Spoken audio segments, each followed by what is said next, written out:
আসসালামু আলাইকুম, welcome back to my channel. আজকে আমি আপনাদের সাথে শেয়ার করব দারুণ স্বাদের একটা ভর্তা রেসিপি, তাও আবার আলুর ভর্তা।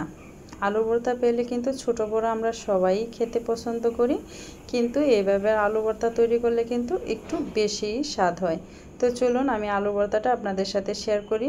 তো এখানে হচ্ছে প্রথমে আমি চুলায় একটা প্যান বসিয়ে দিয়েছি, আর এখানে আমি বেশ কতগুলো আলু সিদ্ধ করে নিচ্ছি। তো এই আলুগুলো কিন্তু মানে ছোট সাইজের যে আলুগুলো থাকে তার চেয়ে একটু বড়। আলুটাকে সিদ্ধ করে এখন আমি পানিটাকে শুকিয়ে নিয়েছি। তারপরে আমি 1 চা চামচের মতো হবে সরিষার তেল দিয়ে একটু আলুগুলোকে ভেজে নিচ্ছি। 3 মিনিটের মতো হবে আমি তেলের মধ্যে ভেজে নিয়েছি। তারপরে আমি আলুগুলোকে নামিয়ে দিয়ে দিয়েছি 5টা শুকনো মরিচ। শুকনো মরিচটাকে এখন আমি এই শুকনো প্যানের মধ্যে একটু টেলে নিচ্ছি। মরিচটাও টেলে নেওয়া হয়েছে। এখন আমি দিয়ে দিচ্ছি আরও 1 চা চামচ পরিমাণ সরিষার তেল। এই তেলের মধ্যে দিয়ে দিচ্ছি আমি 2টা মিডিয়াম সাইজের পেঁয়াজ কুচি।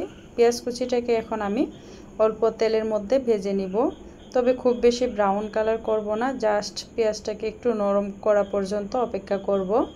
আর এই অবস্থায় কিন্তু আমি খুব বেশি তেল ব্যবহার করিনি। তো দেখতেই পাচ্ছেন পেঁয়াজটা কিন্তু সুন্দর ভাজা হয়ে গিয়েছে, মানে নরম হয়েছে। তো এই পর্যায়ে হচ্ছে আমি পেঁয়াজটাকে নামিয়ে নেব আর চুলাটা বন্ধ করে দিচ্ছি। তো এখন আমি সবগুলো উপকরণ একসাথে নিয়ে নিয়েছি। আমি এখানে একটা বাটনা নিয়ে নিয়েছি। আজকের ভর্তাটা আমি বাটনায় তৈরি করব। তো মরিচের মধ্যে দিয়ে দিয়েছি লবণ, যাতে করে মরিচটা পিষতে সহজ হয়। আমি একসাথে সবগুলো নিয়ে নিয়েছি। লবণটা এখানে স্বাদ মতো নিয়ে নেবেন। তো এখন একটা পিষনির সাহায্যে আমি পিষে নিব। যার হাতের কাছে এরকম বাটনা বা পিষনি না থাকে তারা কিন্তু এই ভর্তাটা সেম প্রসেসে পাটায় করে নিতে পারেন। এই ভর্তাটা কিন্তু খেতে অনেক বেশি ভালো লাগে। পান্তা ভাত এমনকি গরম ভাত সব কিছুর সাথেই কিন্তু দারুণ একটা ভর্তা। শুকনো মরিচ পিষার সময় এই লবণটা দিয়ে নিলে মরিচটা পিষতে সহজ হয়, তো সেজন্য আগে মরিচটা পিষে নিয়েছি।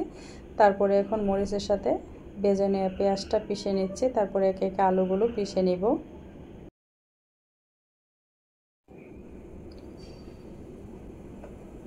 তো এখানে আমি সবগুলো আলু পিষে নিচ্ছি। পিষে নেওয়া হয়ে গেলে আমি আরও একটু ভালো করে মিহি করে নিব। আর খোসাসহ এই ভর্তাটা বানানোর জন্যই কিন্তু ভর্তাটা এত বেশি ভালো লাগে। তারপর আমি দিয়ে দিচ্ছি 2 টেবিল চামচ পরিমাণ সরিষার তেল। যে কোনো ভর্তাতেই কাঁচা সরিষার তেলটা দিলেই কিন্তু বেশি ভালো লাগে। তো এখানে আমি এর জন্য ভর্তাটা তৈরি করার সময় কাঁচা সরিষার তেলটা দিয়ে নিচ্ছি। সরিষার তেলটা দেওয়ার পরে আমি আরেকটু ভালো করে পিষে নিচ্ছি। তারপরে আমি হাত দিয়ে মাখিয়ে নিব। তারপরে দেখেন তৈরি হয়ে গেল একটা দুর্দান্ত স্বাদের আলুর ভর্তা।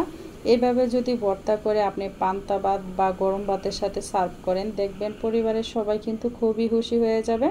তো আজকের এই আলুর ভর্তা রেসিপিটা ভালো লাগলে চ্যানেলটা সাবস্ক্রাইব করে সাথে থাকার অনুরোধ রইল। আজকের মতো বিদায় নিচ্ছি। সবাই অনেক বেশি ভালো থাকেন আর সুস্থ থাকেন। দেখা হবে নতুন কোনো রেসিপিতে। সে পর্যন্ত সবাইকে আল্লাহ হাফেজ। আসসালামু আলাইকুম।